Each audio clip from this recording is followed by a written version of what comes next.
Respirar parece simples, automático, mas na verdade a forma como você respira pode afetar sua saúde física, emocional e inclusive a sua sensação de cansaço ao longo do dia. Hoje nós vamos abordar como respirar melhor e falar principalmente sobre o uso e os riscos de cigarros eletrônicos. Eu sou Daniela Muniz, endocrinologista. Eu sou Evelyn Ferrari, endocrinologista.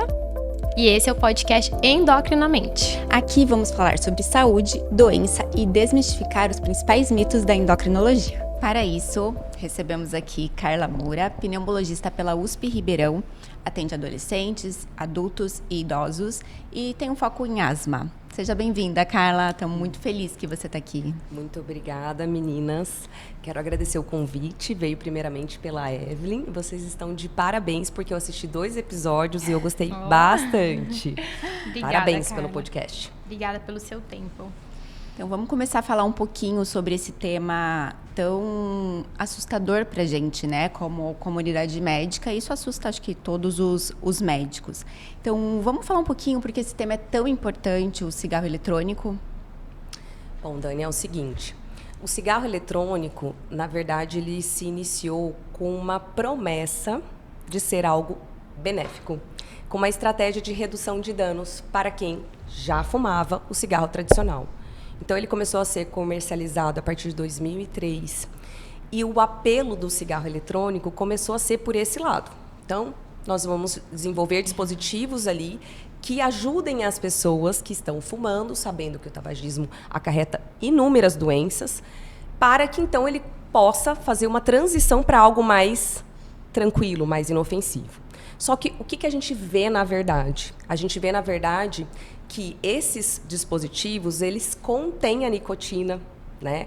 Que é a substância mais importante ali quando a gente está falando em dependência química. E, além disso, esses cigarros eletrônicos, eles não têm uma estratégia de redução. Então, assim, essa redução de dosagem, como, por exemplo, a gente faz com adesivo de nicotina. O que a gente vê são dispositivos que dão uma liberação importante de nicotina, muitas vezes com maior carga do que o cigarro tradicional e com um apelo de ser algo benéfico, de ter sabores, aromas, parecendo inofensivo, atingindo uma faixa etária muito mais jovem e que muitas vezes nunca nem fumaram. Então, praticamente todas as estratégias aí que vieram, né, que essa indústria veio trazendo como benefício, caem por terra. Então, na verdade, o que veio para reduzir, né, o cigarro tradicional virou uma febre entre os adolescentes. E tem até grupos, né, não sei se vocês já ouviram falar, de pessoas que são super ativistas e usuários e que defendem, né, e brigam para que isso seja legalizado. Não sei se vocês sabem, mas aqui no nosso país é proibida a comercialização. Né? Desde 2009. A gente e até teve um debate em 2024 e ainda foi mantido essa proibição, né? Porque teve uma maior porcentagem ali no painel de profissionais, porque pela população era a favor de liberar. A favor da liberação. Sim, a favor da liberação. E uma outra questão é que tem um outro dado que eles usam como argumento de que seria benéfico, que seria que no cigarro eletrônico não se usa combustão, né? Então, no cigarro convencional, vai lá, liga o fogo, aquece ali o papel, o tabaco que está ali dentro, isso chega a níveis ali de 600 a 900 graus, fazendo essas substâncias como monóxido de carbono, como benzenos, que são substâncias sabidamente cancerígenas, né? O alcatrão, né? E o alcatrão, gente, na verdade, é aquela substância mais preta, gosmenta, que pigmenta na pele dos fumantes, que fica aqui na unha mais amarelada. Então, isso também se deposita no pulmão desses pacientes. E também é um mix de substâncias ali que contém substâncias cancerígenas. Então, então o cigarro eletrônico não tem o alcatrão, não tem o monóxido de carbono e, de fato, não tem, tá? É um vaporizador, só que é um vaporizador de aerosol. Aquele líquido é aquecido, sim, tá? É inalado e vai para microcirculação, causando também irritação, inflamação, até doenças muito graves, como a gente pode falar posteriormente. E não tem o monóxido de carbono, mas tem metais pesados, tem a glicerina vegetal, tem aromatizador, tem compostos orgânicos voláteis, que são solventes que até são usados em alimentos, mas que não foram testados na forma inalatória. Principalmente na forma inalatória de aerosol, né? Exato. Que chega nas Carla, pequenas agora vias tem uma aéreas. dúvida se me surgiu. O cigarro tradicional, se a pessoa convive com um tabagista dentro de uma casa, ele é o tabagista passivo. Mas e o vape, aquela fumaça de quem está ali perto? Olha, Evelyn, tem informações, sim, que as pessoas que convivem, inclusive tem estudos com crianças, de pais fumantes de cigarro eletrônico, que foram analisar a urina e acharam metabólitos do cigarro eletrônico, da nicotina. Ou seja, a nicotina ela não é cancerígena, mas ela causa alterações como a dependência e alterações cardiovasculares. Então, sim, tem também impacto em pessoas que convivem. Uma outra questão é que é proibido, né, a comercialização aqui no nosso país. Você até perguntou como que eles compram, né? Compram? Geralmente, gente, a gente vai ver isso em barraquinha, em vendedores ambulantes, de bares, né, festas, na internet. Então, assim, é proibido, mas a fiscalização é bem fraca, né? Então, acontece que eles continuam utilizando esses cigarros eletrônicos de forma como se fosse assim, de locais onde a gente não tem uma fiscalização, porque não foi liberado pela Anvisa. Então, a gente não sabe o que tem ali. E muitas vezes, na verdade, no início até era mais forte, mas ainda tem muito, esses produtos são confeccionados na China, com baixa qualidade, né? Como a Dani disse, dos metais pesados. Eles são feitos de produtos metálicos ali dentro, né? Então, tem várias fotos que mostram quando você abre, desmonta um dispositivo desse e avalia ali que tem várias engenhocas, plásticos, algodão, aquele líquido meio misturado, derretido, porque as pessoas vão repondo, né? Tem alguns que são... Então, assim, tudo aquilo ali pode acarretar inflamação nos brônquios e tudo mais. E uma coisa que me chamou a atenção, a gente tem tanta preocupação em crianças com exposição a disruptores endócrinos. Imagina em casa, sendo todos os dias com esse contato com a nicotina, com o propileno glicol, com esses aromatizantes, com metais pesados. Exato. Então, a gente se preocupa muito na questão... questão... E até risco de explosão, né? Se tem relatos de explosão com aqueles dispositivos, né? O maior consumo... Pela baixa qualidade. Você tem esse dado de... O maior consumo, então, é em adolescentes e adultos jovens, né? Então, a gente tem dados do Vigitel de 2019, inclusive com dados aqui de Cuiabá, mostrando que temos mais ou menos aí 6% da população que já experimentou o cigarro eletrônico, tá? Que é um número alto. E o interessante é que, em quem é usuário, 80% tem idade de 18 a 34 anos. Ai, assustador isso. Então, o apelo que existe ali provavelmente todo mundo tem noção disso, é só você jogar na internet, você vê líquidos mais com doce de, né, com vários sabores de frutinha, de tutti-frutti, creme brulee, baunilha, vários. E aí vocês também veem que eles fazem cada vez mais um marketing ali, mais de... tem florzinha, rosinha. E tem alguns que são desenvolvidos com personagens de desenhos animados, né? Que acaba levando para um apelo até além, para crianças. Então, é muito perigoso. Uma vez que... O que a gente avalia normalmente em um paciente tabagista convencional, tradicional? E, pelo amor de Deus, gente, não é que eu estou falando que isso é bom. Não é isso, né? Até quando a gente vai falando do debate, parece que a gente está defendendo um lado cigarro, e outro. Né? Pelo amor de Deus. Mas, geralmente, são pessoas que começaram a fumar ali na infância e seguem fumando ao longo da vida. E não é comum a gente ver um usuário que está lá com 60 anos passar por um cigarro eletrônico com esse apelo. Então, assim, um senhor de 60 anos vai pegar um negócio de tutti-frutti. Sabe, não faz nem... Aquele apelo é justamente direcionado para usuários novos. Adolescentes. Novos. E uma coisa que a gente estava E até adultos que nunca fumaram, porque aí é aceitável, não tem cheiro ruim. Socialmente aceito, não tem aquele cheiro do cigarro. E assim, né? É proibido, mas tem muitos locais que as pessoas estão usando livremente. Uma coisa que a gente estava até falando no bastidor, tem mais ou menos, é uma dúvida cada cigarro, cada vape equivale a quantos, existe essa conta? Quantos cigarros tradicionais isso se equivale? Existe, mas não é tão simples assim. Vamos lá. Então, eu vou falar primeiro do cigarro tradicional. O cigarro tradicional, quando você inala cada um ali no nosso país, tem em torno de 1 miligrama de nicotina. Então, uma carteira de cigarro, 20 cigarros, 20 miligramas. Já os cigarros eletrônicos, eles têm várias gerações, né? As mais circulantes hoje em dia é de 3ª e 4ª geração, e tem várias marcas. Então, cada marca funciona de uma forma. Então, como que a gente faz para calcular? Vou dar um exemplo. Vamos supor que vocês identificam lá um cigarro que tenha 20 miligramas por ml de nicotina. Então, ele coloca nicotina 20%. E ele tenha 2 ml. Então, o cálculo ali vai ser 40 miligramas. Ou seja, aí tem que ver o quanto que a pessoa demora para fumar aqueles 2 ml. Tá? Então, dependendo da quantidade, tem pessoas que fumam durante uma semana, acabou ficando até mais complicado para a gente fazer o cálculo, né?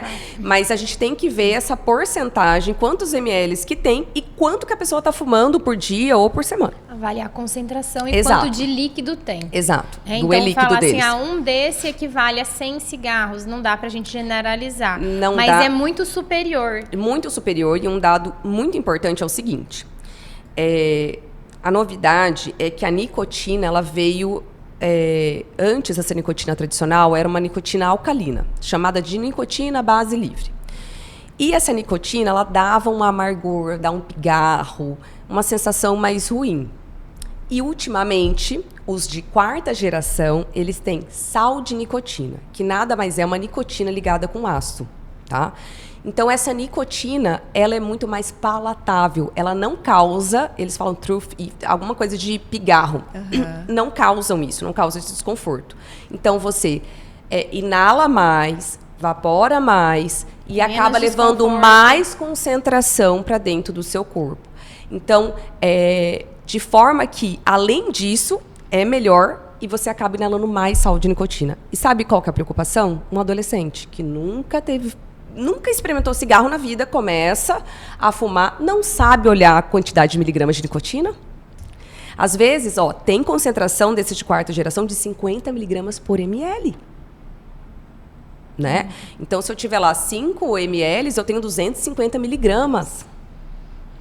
Sabe o que vai ficar difícil, na verdade? Na verdade, nós já chegamos nesse momento. São pessoas viciadas nessa quantidade de nicotina na estratégia de parar de fumar. Porque o que a gente usa de estratégia de parar de fumar? O adesivo, muitas vezes, uma dose de nicotina, né, externa ali. Perfeito. Com liberação lenta, de forma a retirar gradualmente. Uma regressão de dose gradual. Para o quê? Para a gente não sofrer com a abstinência, né? Porque a nicotina causa uma dependência química. Então, o paciente para de fumar, começa a passar mal. Começa a ter sudorese, ficar ansioso, taquicárdico. Então, ele tem aquela abstinência. Então, para que o paciente consiga parar de fumar de uma forma mais tranquila, a gente tem essa estratégia de terapia de reposição de nicotina, através de adesivos, gomas, né? Ou balinhas de mascar.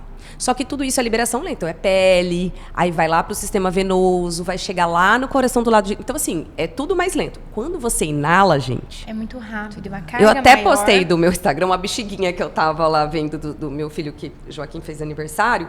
Eu falei, gente, isso aqui parece um alvéolo daqueles negócios que o pessoal vai fazendo. E eu fui pintando ali como se fosse um capilar. Então, vocês entendem da questão da nicotina? Para explicar para o pessoal, quando você inala... vai direto para onde? Então, passa toda na árvore brônquica, bronquíolos, alvéolos. O alvéolo tem o quê na parede dele? A rede, a capilar, né? E aí, ali, ele cai diretamente no sistema arterial, porque ele volta para veias pulmonares, ventrículo esquerdo e a aorta, e vai para a circulação sistêmica e sobe para o cérebro. Então, é muito rápido. Quando é inalado. Então, assim, ouvindo isso de você, Carla, eu fico mais assustada, porque o tratamento do vício do vape é um super desafio. Vai ser muito difícil. Muito desafio. Muito difícil. Muito difícil. Falando nisso, quando eu fui pesquisar um pouquinho sobre vape para a gente conversar, eu vi que alguns países em que o vape não é proibido, eles colocaram, igual o maço de cigarro, que tem que ter aquela foto atrás, do vape eles colocaram equivalência. Então, todo vape vai estar o desenho do vape e equivalendo a quantos maços de cigarro. Esse que eu vi era o desenho do vape e 5 maços. Olha só. 100 cigarros. É muita coisa. Muita coisa. E sabe, o que a gente fica preocupado é porque, assim, ninguém está tomando uma dimensão disso. Não tem noção. A nível de saúde pública. A nível de saúde pública, e eu acho que a gente tem que investir mais, porque como o foco está sendo mais adolescentes e adultos jovens, então, gente, aonde a gente está vendo isso? Nos meninos do 3º ano, 15, 16 anos, 17 anos, 18, faculdade de medicina. Nós somos professores, né? Então, a gente sabe que isso acontece muito. Ô, Carla, no cigarro tradicional, né? A gente sempre vai fazer essa analogia, mas não é incentivando, tá? Mas no cigarro tradicional, a gente calcula essa carga tabágica para a gente poder fazer o rastreio de uma doença que é o enfisema pulmonar, que nós víamos mais ou menos quanto tempo de cigarro, quanto tempo... Porque, assim, pelo que eu estou entendendo, nós vamos começar a ver, então, enfisema em pessoas jovens. Com certeza. E você sabe que quando eu terminei a pneumologia, porque teve um tempo que fumar já estava ficando muito feio. Nossa geração. Nossa geração. Nossa geração. A gente já escondia isso. É proibido você fumar aqui nesse local. Para você sair, você tem que ir para a área de fumantes. Então, acabou que virou um excluído, né? Quem fumava. Então, é muito interessante que agora... Volta. Eu ia falar outra coisa. Sabe o que é interessante? Quando eu vi a questão do DPOC, eu pensava, gente, daqui a um tempo eu não vou ter mais pacientes DPOC. Eu pensava muito, porque a DPOC, gente, só para explicar, é uma sigla, tá? Que chama Doença Pulmonar Obstrutiva Crônica, onde tem as duas alterações, o enfisema e a bronquite. E 80% dos casos de DPOC são causadas pelo cigarro, tá? Então, é uma doença que acontece ali a partir de 40 anos, só que é muito mais prevalente a partir de 60 anos. Mais tempo exposto eu brinco com meus alunos que, assim, a gente não desenvolve um DPOC da noite para o dia. São anos e com intensidade. A gente precisa de carga, a gente precisa de intensidade, de tempo. Então, realmente, com a quantidade de vapor, né, que agora os usuários de USDEFs, né, dispositivos eletrônicos para fumar, estão usando, e com a idade mais precoce, muito provável que a gente tenha pacientes DPOC mais jovens. Eu acho que a gente podia, vamos supor, as mães que às vezes estão nos assistindo, porque nosso público é muito público, temos pacientes homens, mas nosso público é um público muito de mulher. E às vezes tem algumas mães que estão nos assistindo, né, e vão ficar preocupadas, né, poxa, meu filho está fumando.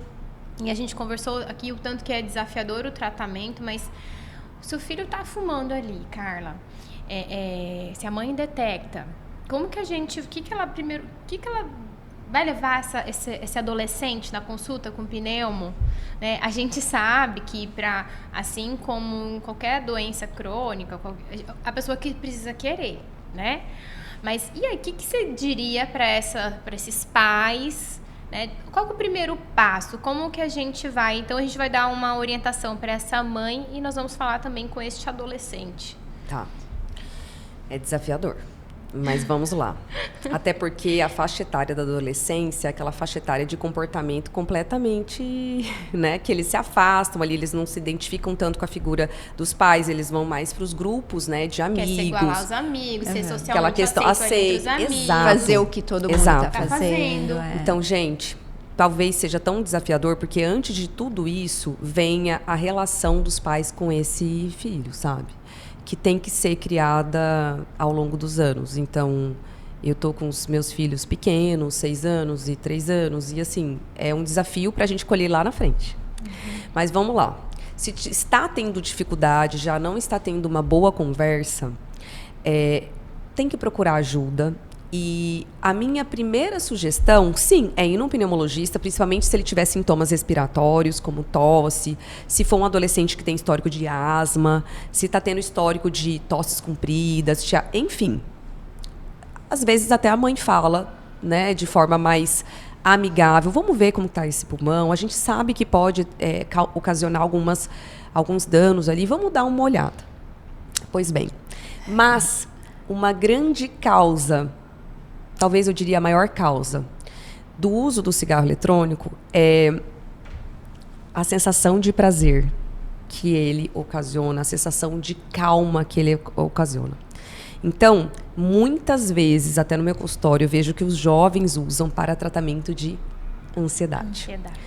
Época de prova, sei lá, brigou com a namorada. Então, eu vejo que ali é um problema muito comportamental e emocional. Então, sim, nós vamos precisar de um psicólogo que tenha um entendimento disso, traçar o perfil daquele adolescente. Nós sabemos que hoje em dia, transtorno de ansiedade generalizada é super prevalente no nosso país. Tudo está, né, acontecendo a todo vapor, de forma muito acelerada. Todo mundo quer acompanhar tudo. Quem não é ansioso hoje em dia, né? Que atira a primeira pedra. Então, esses jovens, eles estão sofrendo com isso. Eles convivem com nós mesmos, com a geração que corre para lá e para cá. Então, psicólogo, tá? E muitas vezes eu sou uma apaixonada por avaliação neuropsicológica. Eu nem sou da área, mas eu gosto muito porque, para mim, para minha família, e eu vejo que para os meus pacientes, isso tem um direcionamento, que seria o quê? Você entender se de fato existe algum transtorno ali, se aquela pessoa tem algum déficit de aprendizado, e se tem, qual seria um transtorno primário, qual seria uma comorbidade secundária, porque ajuda muito, principalmente se tem histórico familiar. Eu vou dar um exemplo, não estava nem programado de falar isso, mas, por exemplo, o TDAH, né? Eu tive o diagnóstico. Não sei se vocês sabem, mas o TDAH é um transtorno que tem muito hiperatividade, né? Hiperatividade e déficit de atenção. Ele está muito associado com compulsões, com recompensas. Então, o adolescente que tem TDAH, que não está bem orientado, se ele começar a fumar, ele tem altas chances de ter vício. Né? Vício, às vezes, de alimentação. Então, às vezes, a gente, indo para a área de vocês, a gente quer tratar ali e falar, olha, tem que seguir uma dieta, e a pessoa tem a parte aqui, ó, que não colabora. Então, precisa, às vezes, identificar, eu gosto muito de falar, dar nome aos bois, porque você vai ter um diagnóstico correto e um direcionamento correto. Então, a gente vai preocupar com essa parte estrutural pulmonar, mas abordar essa parte comportamental. Né? Entender... E jamais julgar, colocar na parede. Isso, gente, eu posso dizer para vocês de olhos fechados, com todo o meu coração. Se você é pai e mãe de adolescente que está usando cigarro eletrônico, até um cigarro convencional, você pode bater, agredir, não é por aí. Não é por aí. Se você não está tendo um controle emocional para lidar com a situação, não é gritando que vai dar certo. Encaminha para um profissional, converse com esse profissional. Eu já tive paciente que já estava assim, na faculdade, adulto jovem, em que eu dei feedback para a mãe, sabe? Só que a mãe até já sabia que o filho usava cigarro eletrônico. Então, eu pensei assim, gente, eu sendo essa mãe, meu filho mora longe de mim. O que eu faria, né? Ela que marcou a consulta, eu gostaria de um feedback. Então, fui lá, mandei mensagem para ela, falei tudo o que eu achava, inclusive os componentes de ansiedade, a fase que esse paciente se encontrava e o que a gente poderia traçar de estratégias. Então, eu foquei muito. Psicólogo, vamos ver, às vezes precisa de um psiquiatra. Então, a gente tem que usar e abusar da equipe multi. Quando a gente tem profissionais bons, a gente direciona. Importante todo mundo falar a mesma língua nisso, né? E a gente falou um pouquinho desse risco de doença crônica, mas eu acho legal a gente levantar as doenças agudas que o cigarro eletrônico pode trazer, que há pouco tempo, na mídia, isso estava muito em alta. Então, acho que a gente podia falar um pouquinho dessa inflamação, irritação pulmonar aguda. Tá. Tem uma síndrome que ela começou em 2019 nos Estados Unidos, que chama EVALI. Tá? E essa síndrome, ela resultou em mortes, tá? De pessoas que eram usuárias de cigarro eletrônico.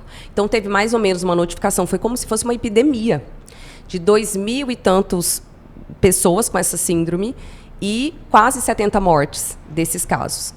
E o que descobriram? Que essas pessoas que chegaram lá com uma doença respiratória aguda e grave, então, aquilo lá foi uma lesão alveolar pulmonar. Parecia uma tomografia de um paciente com Covid. Tá? Então, muito vidro fosco, difuso, dando aquela evolução para insuficiência respiratória, síndrome de desconforto respiratório, em que o paciente precisava ser entubado, e ventilação mecânica. Então, é gravíssimo. Tá? E aí, o que eles acharam? Que eles eram usuários de dispositivos eletrônicos e que era por comércio ilegal. Então, eles estavam adquirindo por comércio ilegal. E também tinha componente o THC, que é um psicoativo da maconha. Então, assim, gente, tem alguns dispositivos que o problema vai muito além, né? Que você pode trocar, que você pode adicionar substâncias e outras. E depois, teve um estudo publicado no New England, também desses pacientes coletaram um lavado broncoalveolar, identificaram que tinha também o acetato de vitamina E, que é também um solvente que ele pode lesar ali a membrana alveolar, surfactante, fazer essa, talvez tenha sido o fator, assim... O principal causador. Exato, para essa reação de alveolite, tá? Mas também, fora a síndrome de Valley, a gente também teve casos de bronquiolite obliterante. Eu já tive casos de pacientes com bronquiolite respiratória, que na verdade é uma doença tabaco-relacionada, em consultório. E também, gente, ansioso, TDAH, e não sem nenhum acompanhamento. Nenhum acompanhamento. Mas, voltando, o interessante também é, assim, aí você pode falar, síndrome de Valley, então é só quem fumou cigarro eletrônico com componente de maconha. Não. Foi identificado também em pacientes que não tinham esse componente. Exato. Teve alguns cantores, né? Eu não gravei de todos, mas teve aquela Solange, que falou muito sobre cigarro eletrônico. Teve um cantor de... Como que é, gente? Aquele do sertanejo, de olho claro. Ele teve várias complicações. Eu acho que ele teve bronquiolite. Do cigarro eletrônico. Então, até, né, os famosos que passam a ser algo como um modelo, né? Nossa, eu quero... Acho que Leonardo DiCaprio fumando... você passa a ter aquilo para os jovens como uma referência, né? Vem a público mostrando as consequências que eles também vêm tendo. A Yasmin Brunet, que também participou num... Eu nunca vejo, mas assim, é do Big Brother. E ela falou, eu tô viciada, ela queria o cigarro eletrônico lá. Então, assim, gente, não existe você tratar um vício para aumentar, transicionar para outro vício. Eu vejo que no seu perfil do Instagram você aborda muito a asma, né? É um tema que você tem expertise, né? Trata há bastante tempo, com bastante experiência. E você dá muitas dicas no seu Instagram como respirar melhor. E você, inclusive, tem vídeos que ensina sobre a respiração diafragmática. E eu estava fazendo uma revisão porque a gente também, durante a consulta, ensina o paciente que está um pouquinho mais ansioso, que tem uma compulsão alimentar, algum impulso de comer, ensina a respiração. A respiração diafragmática, ela ativa o nosso sistema nervoso parasimpático e alivia a ansiedade, né? Como é essa respiração, Carla? Nossa, eu não esperava. Gente, a respiração intencional, ela é maravilhosa, que você comanda o seu corpo, né? Isso é muito legal. Vocês já fizeram alguma vez?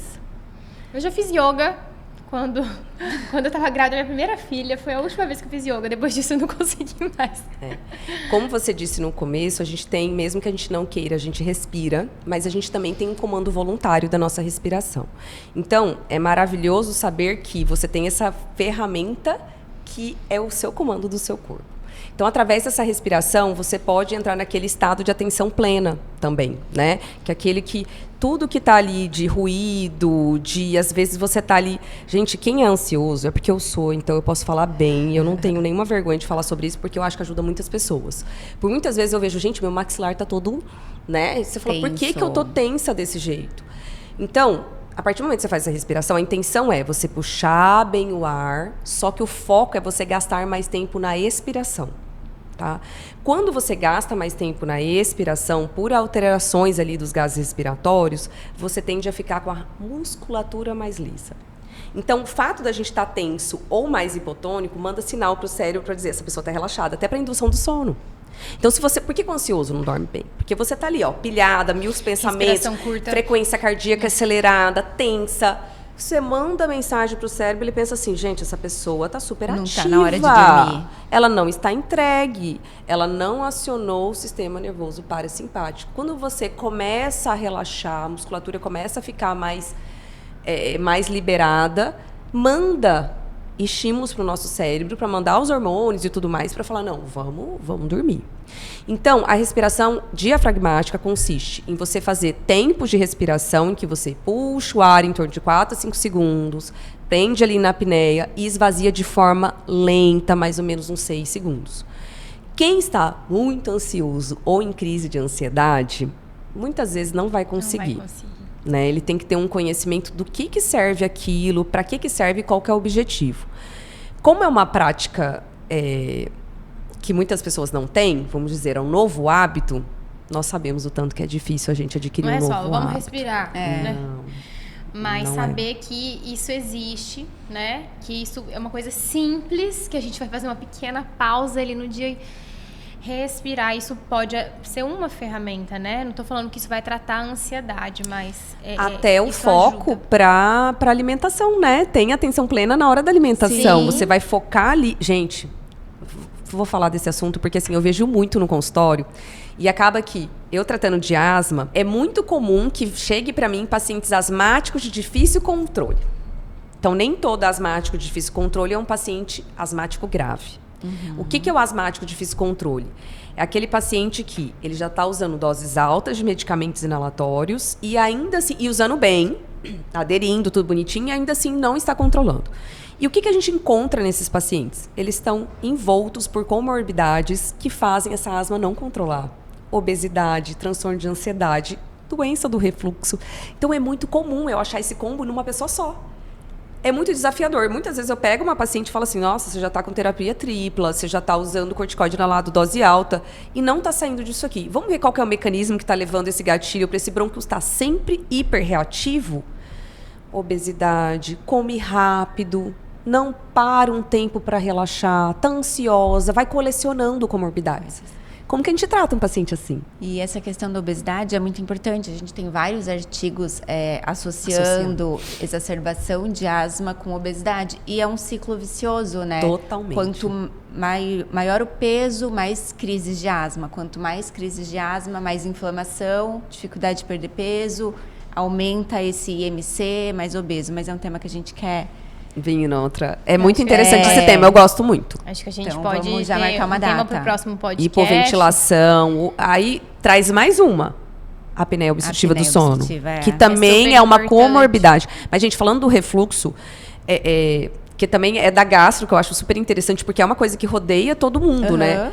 E é difícil, né? Às vezes você fala pro paciente assim, vai pro endócrino, vai pro nutricionista, vai pra gastro, vai... Então, você precisa ter uma noção básica de um todo para você direcionar o seu paciente. Então, sempre foi um assunto que me incomodou muito, que é tosse crônica, que no fim está dentro do contexto da asma de difícil controle. E esses pacientes muitas vezes têm refluxo e refluxo laringofaríngeo por hábitos, comportamentos ruins. Come iFood à noite, toma refrigerante, vai dormir logo após, né? Logo após jantar, Comeu não dá o bastante, espaço. E outra coisa, uma coisa que eu comecei a fazer nos pacientes, cintura abdominal. Porque é uma associação muito forte com o refluxo, que vem com a asma que não controla.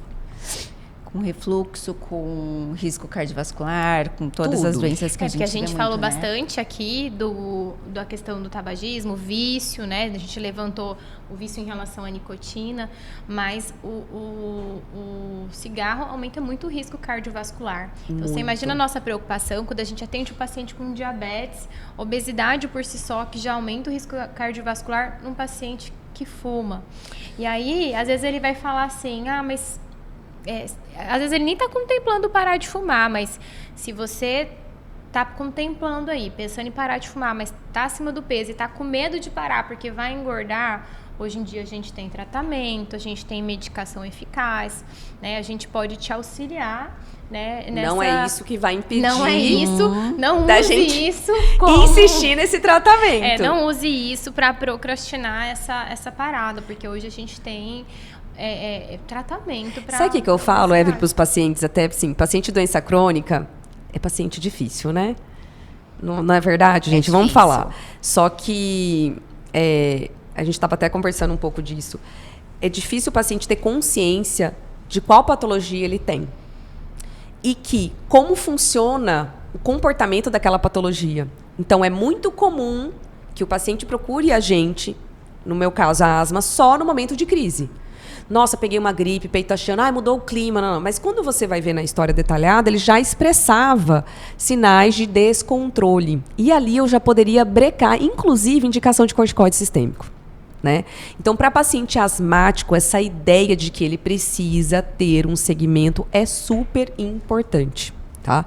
Então, essa questão do paciente também de doença crônica é muito interessante, porque quando a gente explica para o paciente, muitas vezes eu explico para eles, o risco cardiovascular que está envolvido nessas doenças, um exemplo, tabagismo, obesidade, eu falo muitas vezes a real. Gente, você sabe qual é a causa mais comum de morte no mundo? Quais são as causas mais comuns de morte no mundo secundário de doenças crônicas? O infarto e o AVC. Em terceiro lugar, em quarto ali, fica doenças pulmonares, DPLC, pneumonia e tudo mais. Então, muitas vezes, eles têm alguns outros medos e a gente fala, as causas mais comuns de morte no mundo são essas. E a gente quer que você vive mais e vive bem, entendeu? Então, a nossa intenção é essa. Por isso, supervisão de mais perto, de forma mais próxima. Isso, até para conseguir abraçar todas essas patologias, todas essas causas, e uma coisa vai levando a outra, né? Eu acho importante falar que nunca é tarde para parar de fumar. Então, sempre tem benefício. Esse benefício, alguns benefícios são precoces, outros benefícios, como diminuição de risco cardiovascular, um pouco mais longo, mas de nunca câncer, é tarde, né? Mas nunca é tarde. Por exemplo, o efeito do cigarro na pressão arterial é muito rápido. Muito rápido. A melhora da pressão é muito rápida quando aquele indivíduo para de fumar. E estamos acabando o nosso tempo. Então, para a gente, não falando de doença crônica, só para a gente fazer um link com a nossa especialidade, assim como o paciente da asma, que às vezes procura ali na fase aguda, melhorou, some do consultório. Às vezes a gente acontece isso, né? Seja no próprio diabetes ou na obesidade, então perde peso e depois não entende que ele precisa ir para a manutenção. Então, na asma existe a manutenção do tratamento, do controle para evitar as crises. E só para fechar, então, o paciente que é asmático e resolve fumar, e sabendo que a prevalência de pacientes asmáticos é mais alta na minha especialidade entre adolescentes e adultos jovens, olha o que nos espera, né? Pacientes asmáticos que vão entrar mais em crises, que vão ter mais remodelamento, inflamação crônica da via aérea, que não é muito esperado para asma, né? Então, a gente espera que, muitas vezes, nós vamos ter mais pacientes com crise asmáticas desencadeados pelo uso do cigarro eletrônico. Beleza, vamos num bate-bola aqui para fechar? Vamos lá. Então, vamos. Você quer fazer o que eu faço? Vai, fala. Eu fiquei curiosa. Então, vamos lá. Vape é seguro, já que é só um vapor de água? De forma alguma. Vape ajuda a parar de fumar cigarro tradicional? Não. O vape é menos prejudicial que o cigarro comum? Não. A asma acontece apenas nas crises? Não, pelo amor de Deus. Ai, deixa eu colocar um parênteses. Pode falar. Gente, crise asmática é diferente de controle de asma. Vou fazer um paralelo. Quando o paciente faz uma cetoacidose diabética, ele assusta, fica aquela confusão toda. Mas ele tem que ter visto. Se muitas vezes é o descontrole ali. E o que eu acho engraçado é assim, aconteceu do nada. Eu falo, do nada não, vamos rastrear ali. Não, eu já estava tendo um tosse, já estava tendo um chiado. Mas assim, era uma vez por semana, 2 vezes. Opa, não é para ter nada. E é isso. Não Acabou? normalize, né? Porque às vezes eles normalizam viver daquele jeito, sibilando. Não é bem assim. E crise asmática mata, tá, gente? E é uma morte que deixa a gente muito inconformado, já que é uma doença que não é difícil de tratar. O que a gente estava conversando agora, acho que todo mundo que passou por um pronto-socorro tem uma história de uma crise asmática que ficou muito gravado na nossa memória. Tão né? comum que é. Todo mundo comum. Já... eu sou médico, formei, vou dar plantão no pronto atendimento. Chega um paciente lá, geralmente paciente jovem, às vezes, e aí você prescreve inalação, broncodilatador, corticoide inalado, e fica aquela agonia para saber se a pessoa vai sair daquilo, naquela supervisão. Então, assim, é algo muito comum. Muito comum. Beleza, então respirar, que parece algo tão simples e automático, tem muita coisa por trás disso. Coisa. E a gente tem que sempre tentar melhorar e não piorar a nossa respiração e nosso pulmão, né? Você quer deixar alguma mensagem final pro pessoal? Eu acho que eu deixaria um apelo para as mães e os pais atualmente. Tendo em foco o dado que a gente tem de estudos epidemiológicos, falando que a imensa maioria dos usuários de dispositivos eletrônicos para fumar são jovens, adolescentes. Então, conversem com seus filhos, olhem em casa e procurem ajuda caso vocês tenham essa situação, porque a gente tem um caminho para seguir. É isso aí. Muito obrigada, Carla. Obrigada a vocês, adorei. Então tá, gente, até o próximo episódio. Tchau, tchau.